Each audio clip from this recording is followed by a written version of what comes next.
क्या आपने किसी के द्वारा किए गए काम को देखा है और खुद से सोचा है वे कितने मूर्ख कैसे हो सकते हैं? खैर, क्या वे वाकई इतने मूर्ख हैं या कुछ और चल रहा है? नमस्कार, मैं हूं क्रिस्टोफर सिंह और आज के ताजा कार्यक्रम में एक बार फिर आपका स्वागत है। मुझे लगता है कि आप पीजा की झुकी हुई मीनार से अनजान नहीं हैं। इसके निर्माण के पहले चरण के दौरान, जो 1173 में शुरू हुआ था, इसकी नींव के नीचे अस्थिर मिट्टी के कारण मीनार डूबने लगी थी। इसलिए उन्होंने लगभग एक सदी तक 3 मंजिलों का निर्माण रोक दिया।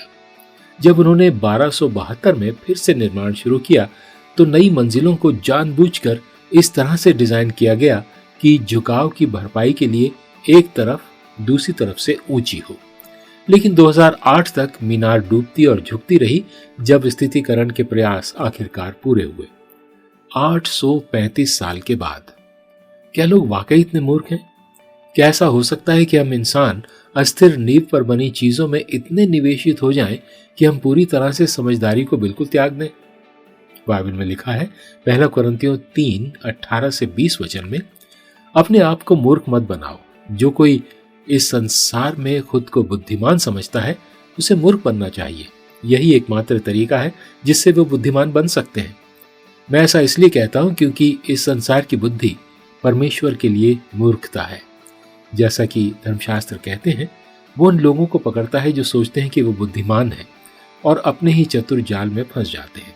शास्त्र ये भी कहते हैं, प्रभु बुद्धिमानों के विचारों को जानता है, वो जानता है कि उनके विचार व्यर्थ हैं। सांसारिक बुद्धि और ईश्वरीय बुद्धि के बीच बहुत अंतर है, और जब आप सांसारिक बुद्धि में बंद हो जाते हैं तो ईश्वर की बुद्धि पागलपन लगती है। जब आप एक झुकी हुई मीनार पर निर्माण कर रहे होते हैं तो उसे गिराकर फिर से शुरू करने का विचार हास्यास्पद लगता है, जबकि वास्तव में पागलपन भरा विकल्प झुकी हुई मीनार बनाने में लगभग 1000 साल लगाना है। जब ईश्वर की बुद्धि की बात आती है तो शायद ऐसा ही है। एक बार फिर से सोचें, क्योंकि यह परमेश्वर का ताजा वचन है आज आपके लिए।